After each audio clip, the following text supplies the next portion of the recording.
Good morning. It's good to be with you today. I am Nancy Neely Hicks with United Methodist Communications, and I go by Neely. I'm really happy to be here today to talk about America's Sunday Supper, and just wanted to point out a couple of things. We've got a free download section that you'll see to the right with some resources for America's Sunday Supper. So feel free to take advantage of those, download them, and use those as resources. We've also got a chat area, and I'm hoping that we can use that throughout this conversation so that everyone can be a part of it. So to begin with, what is America's Sunday Supper? America's Sunday Supper is an event that has been led by the Points of Light Institute and is set to honor the life of Dr. Martin Luther King. It is set up around the time of the Martin Luther King Day of Service, which occurs in January 21st, 2013, and the events around America's Sunday Supper, while needing to take place around that time, they don't have to take place exactly on that day. You can also participate in America's Sunday Supper throughout the month of January 2013. So America's Sunday Supper is really a chance for people to be in dialogue with their communities around issues that impact us all. In the past, issues around homelessness, around poverty, around hunger, all of those have been raised and will continue to be raised. Issues around civil rights and things that directly echo the life of Dr. Martin Luther King, all of those things will be heralded through America's Sunday Supper as well.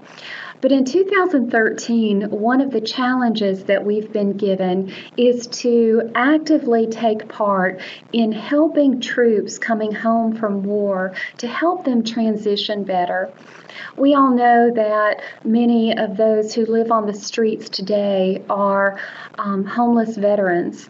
And with the recent wars that have taken place, and one that we are still actively engaged in Afghanistan, that more and more troops are coming home every day.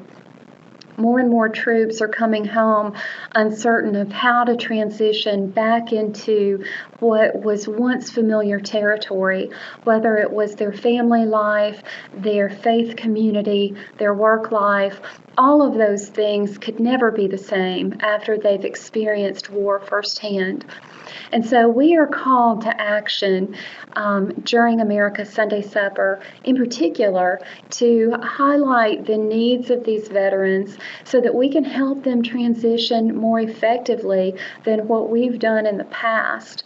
So that 5-10 years from now, when we look at our homeless population, which we all hope will be less than it is today, that we will certainly not see an increase of veterans among that population. So with me today, we've got several guests. We've got Laura Flippen, Noah Curran, and Rachel Roberts. And during this time of conversation, we're going to be talking through different aspects of this program and how the church can get involved. But also just want to give you a reminder that the free downloads are there for the taking, and that the chat area is open for you to share your thoughts and questions throughout this conversation. So to begin with, I'd like to go to Laura Flippen. Laura works General Board of Higher Education and Ministry. She is here in Nashville, and Laura works especially with those who are involved with military ministries. And Laura, I wanted to start by asking you to share a bit about the United Methodist Endorsing Agency. I know I've become more and more aware of what you all do, and I think it'll help us all to understand that a bit better. Well, first of all, thank you for hosting the America's Sunday Supper and the focus on military. It's one of the greatest supports that any person serving our country can have, to have their church community affirm them as human beings and say, we support you in your service. So I thank particularly United Methodist Communications and you, Neely, for having the vision to say the United Methodist Church is a church that is going to support all of the persons who serve in the military, particularly those that are in our congregations, but we support those everywhere.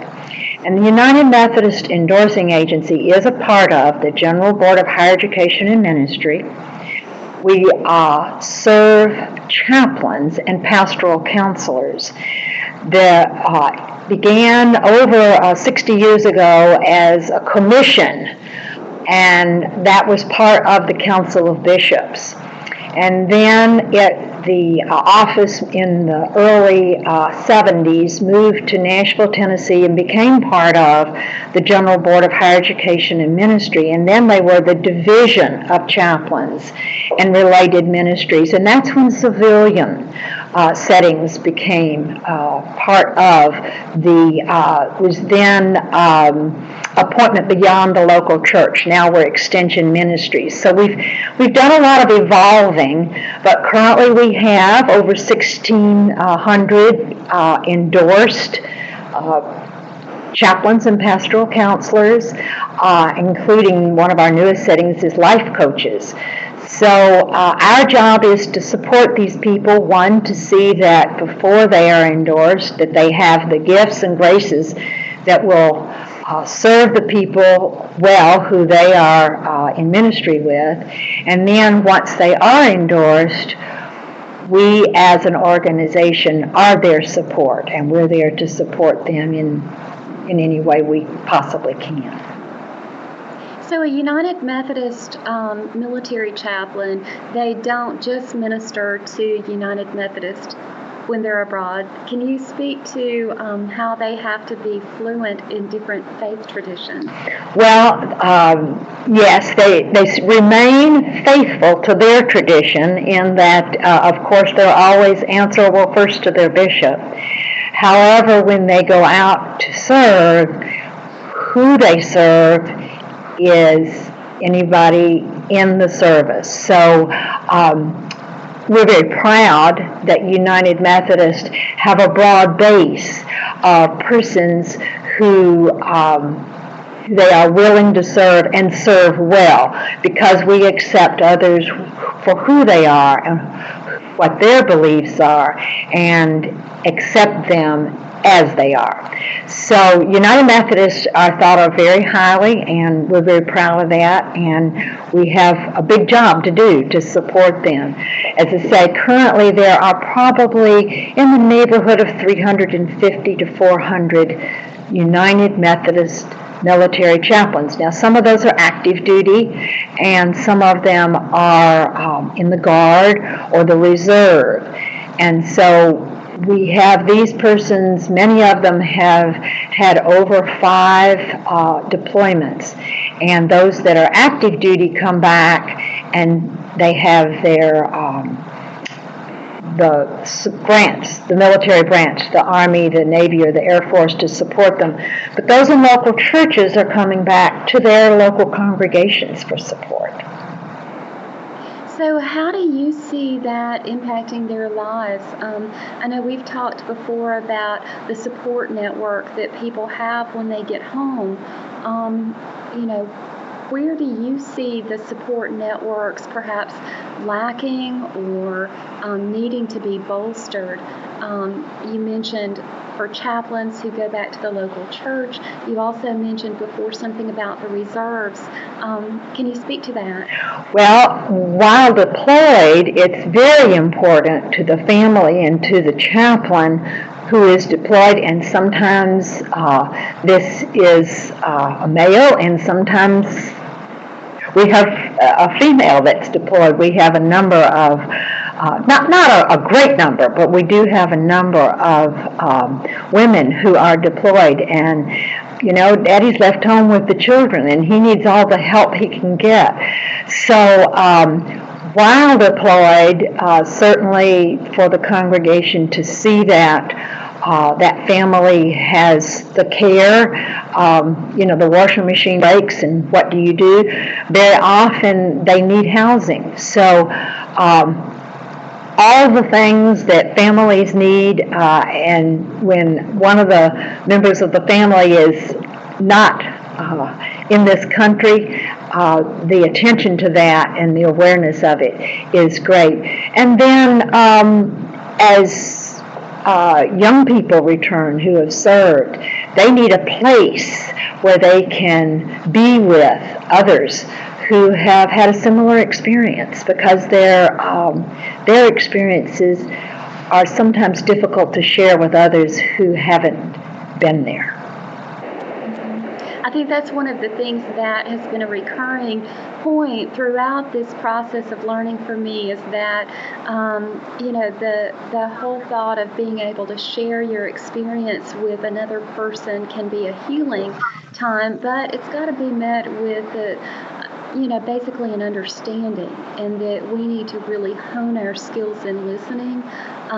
Reverend Larry Holland has a blog out on Huffington Post that came out yesterday, and I'll provide a link to that. But I think it makes the point that there is healing when we listen. And that's one way that we've seen United Methodist churches get involved in veterans ministries, is provide space for veterans to be buddies with those who were first coming home, because that's a way that veterans from past wars can be present for people who were just coming home.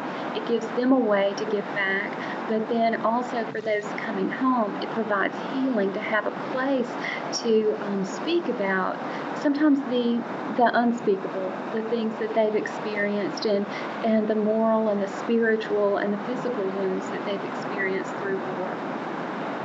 So how do you see our churches being faithful to giving back? Because I know you hear stories every day about volunteers across the United States who are active every day. It doesn't take something like America Sunday Supper to bring our church to action, and yet it can be a catalyst.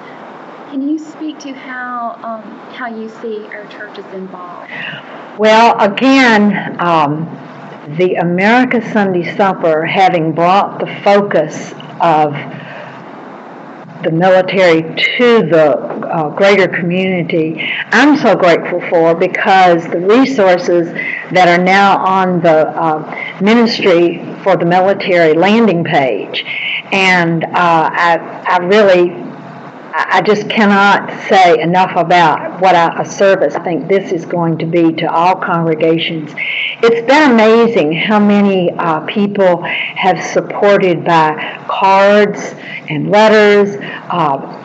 They have had different kinds of projects, such as there's a thing called Cool Collars, and they make those and they put them around their neck when they're serving in 120-degree temperatures. Some of the churches have made clothing for the children in Iraq. I can't remember the congregation that did that, but it is on the website. So there really are all kinds of ways, gift packages. There was a wonderful program that was started in 2003, phone cards, and the church just gave and gave and gave. Over $650,000 donated, plus just thousands and thousands of cards sent. We even developed a United Methodist phone card, and we were able to provide I can't even count how many, just thousands upon thousands of cards to chaplains to distribute, again, to anybody who had a need. So the church has recognized, I think, Neely, you said there are over 900 churches that have ministry to the military. So if we learn from each other, I think we can join together and really become a United Methodist Church in support of our military. Yeah. Well, I really appreciate you saying that. I feel like there are so many different ways of giving back, and the church where I serve is in a low-income setting, and we've got veterans who have been homeless in the past who've finally gotten into housing, and as I've been able to talk with them about this focus, they have also said that they want to serve, and they feel just, very motivated to do what they can to help others who are transitioning home. What do you see being one of the best points around America's Sunday Supper and what it has done and is doing within our church? Focus. I think it gives us an opportunity to focus and to reach out. And with that reaching out, I would never want to stop there. I would want it to grow, and I think the possibilities are as great as we can imagine. But one touch, if one person is touched and loved and a life is changed through the love of Christ in our communities, to me, that's the gift. And so we can come together as community, and we can go out in service. And I'd love to see this be a highly successful opportunity to grow in our service, in our understanding and awareness. Yes, I think that's so true, that we need to raise awareness. I think too often today we just, some people have not even, Noah can speak to this as well when he speaks, but some people have been kind of astonished that we are still at war. Some people don't even recognize that, and I think we don't do a good job with our media in really showing the difficulties and the tragedies that war brings. I think that we all have just become kind of oblivious to what is going on daily. So this is really helping to create awareness. And I know that you often tell me about the resources that are helpful to churches who want to get involved. What are a couple of the resources that you believe can really help a congregation who has a heart for this ministry but has not yet gotten involved? Well, I would start with a book that David Thompson wrote, Beyond the Yellow Ribbon. It is well experienced, it's well written, it has information and support for understanding. The United Methodist Endorsing Agency, we have a piece on our website that supports congregational support and has ideas and suggestions. We're always open to growing that and putting in new ideas. The Veterans Administration, they have done extensive work. Their goal is to be certain that everyone has information to be able to recognize within their communities those who really need help beyond what they're able to get just from their immediate support people. And as we all work together, that really becomes important, because everybody is going to know or experience someone who has some sort of trauma that is the result of the experience of war. It's going to touch all of our families. So I guess those are the first that come to mind. There, as I say, the Ministry for the Military website, the landing page, just has gathered wonderful resources. And there are spiritual links, there are links where you can get information. And our office is open at any time to conversation with anyone that's seeking more information. Well, thank you, Laura. I appreciate you talking with me today, and I'd like to turn it over to Noah now. And I want to start thinking through how churches can get involved. Beyond the Yellow Ribbon is a great resource, and that is available through Cokesbury.com. Also, United Methodist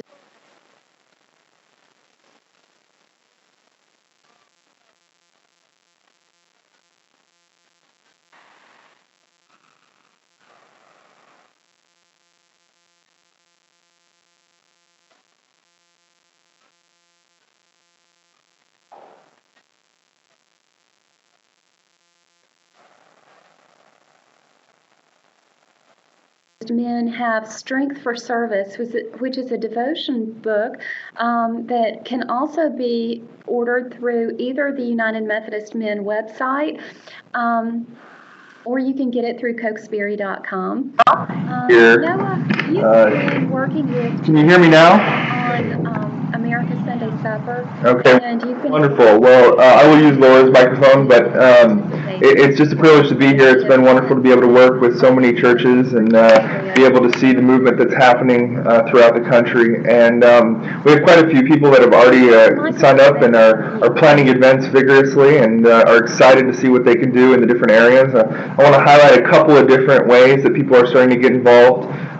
First, we have a couple of churches that are coming together in Quantico, Virginia, that are going to be working with the Wounded Warriors and Laura Bender out there that are going to be putting on some events in the local area about awareness and giving back and serving through the Wounded Warriors Foundation. Additionally, we have a church in Hawaii that is very involved with the military there and is going to be doing different service activities throughout the month of January to the Pearl Harbor area and the amount of active duty military and veterans that live in that direct area. We also have quite a bit of college ministries that are getting involved in this as well. We have SMU in Dallas that's going to be doing a movie and discussion on their campus. Additionally, we have a movie that's going to be planned for Austin Peay here in Clarksville, Tennessee, that's going to be run by Jody McCullough and her wonderful work. If you download a bit of the information on the right-hand side, I believe that you'll see some of the resources that she's contributed and the wonderful the project that she's a part of. Additionally, we have quite a few different churches that are going to be just bringing some brand new activities. We have a church in Roswell, Georgia that's going to be handling a job fair which helps to give resources and different counseling to people that have previously served and that are just coming out of service and their families. Additionally, we have some churches in North Carolina that are going to be putting on meals, exploring the ways that they currently serve, ways that they can serve more, and helping to gather together people to continue to give back to this community.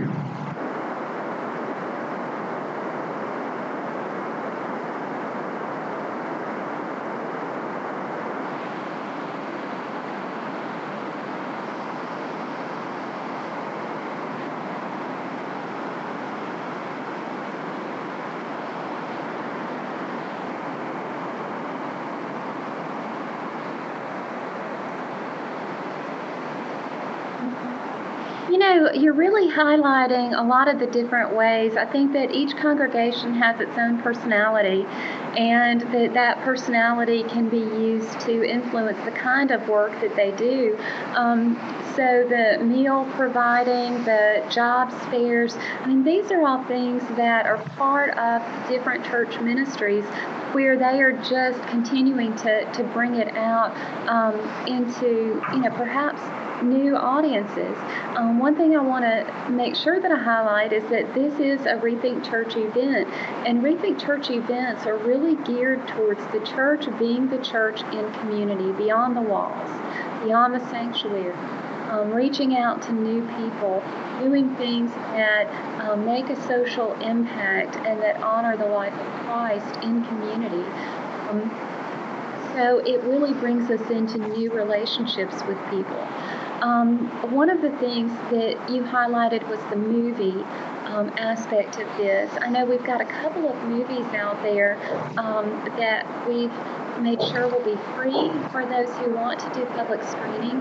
Well, I've gotten to talk to a couple different individuals at colleges, and it's a rather easy program to put together, especially with the new free videos that you had just mentioned. And so I know that at Dallas in particular, they are just getting a room that they have on campus there that they can utilize for free by contacting their administration at the school and using the projectors that are already in the classroom and projecting the video and then having a discussion afterwards. And so for individuals that are looking for a rather easy way to put together an event that doesn't cost a lot of money, that worked really well for the campus ministry. And then they're doing some grassroots marketing around campus to let people know that they're there and that they're going to have the discussion and that the movie is going to be offered free of charge and that they just want to be able to give back to those that have served both in their campus. Because I think one thing that a lot of people fail to understand is that when we come back from war and when we come back as veterans, as previous active duty, they integrate right back into society and they go right back into these schools, and no one ever knows that they have served. A lot of times that they don't make a mention of their previous service, and so within the school context, which most people might not realize, there are quite a few veterans that are able to be reached. And so by having these different events on campuses, we're able to minister to the community both within the schools and the school population, as well as engage those to go out into the community and serve those living locally as well.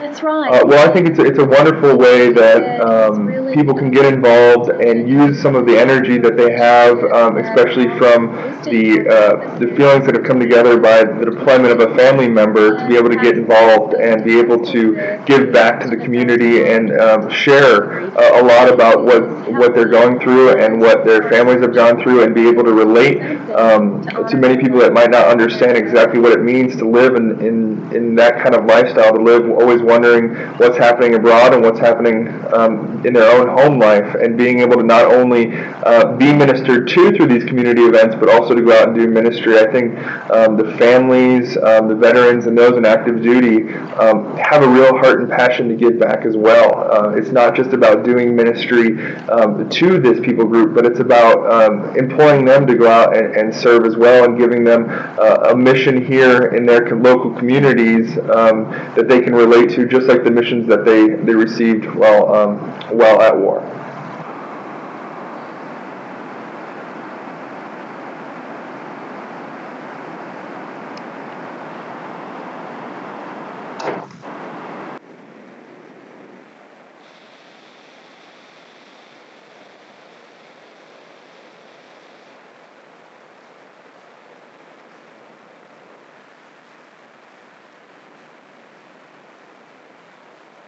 Mm-hmm.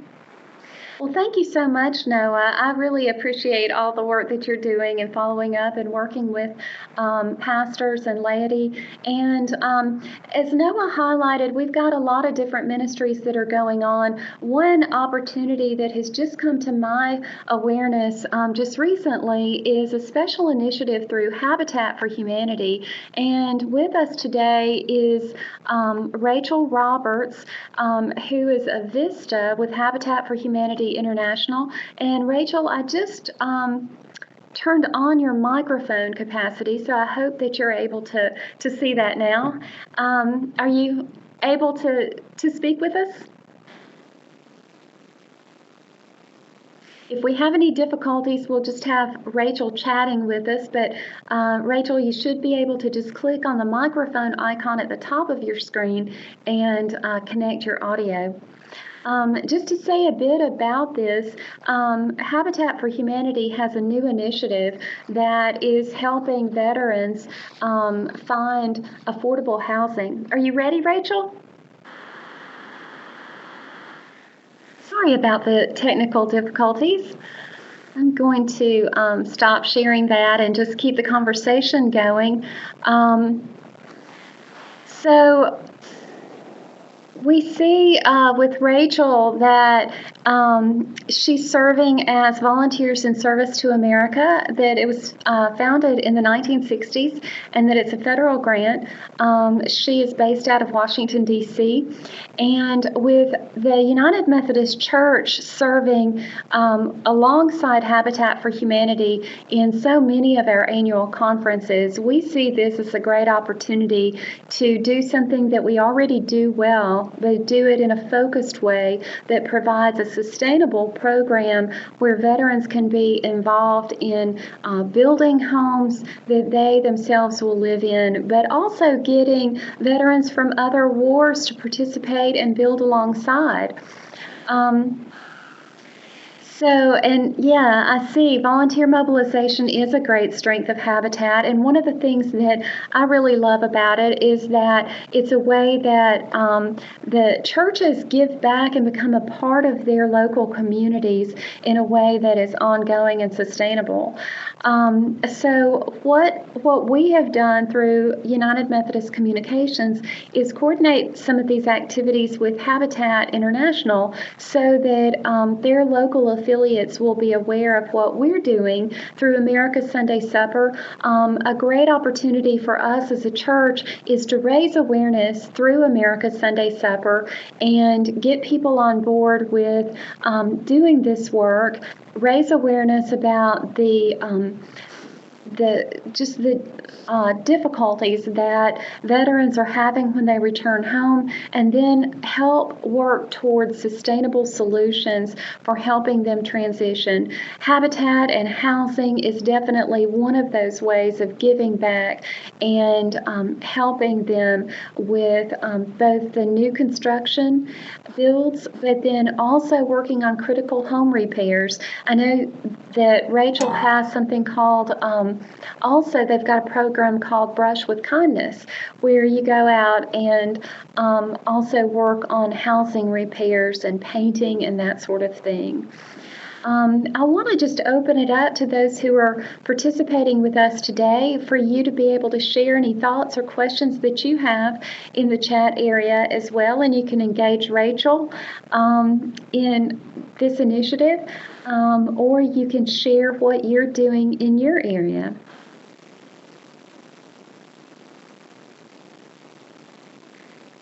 The weatherization, new roofs, ramps, and rails, all of those things are so important, especially for those who are coming home being physically wounded from war.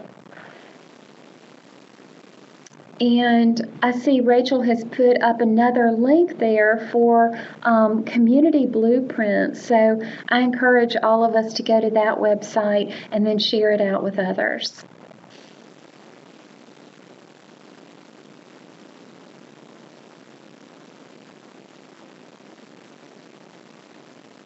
I want to be sure to encourage all of you to register for America's Sunday Supper. What we're doing is trying to keep track of the number of churches who participate in this initiative so that we can then communicate to you throughout the year with different opportunities that come about for serving military families and veterans. We've got another website, and I'm going to put up our links right now that you can take note of. And SundaySupperUMC.org is the event website where you can go to get some resources and to pre-register. And then umc.org/military is the website that is ongoing, that will continue to have stories and video and great resources for us as a church to move forward in continual help beyond America's Sunday Supper. And then I've also got a link there to Larry's blog that came out yesterday, The Act of Listening as a Means of Healing.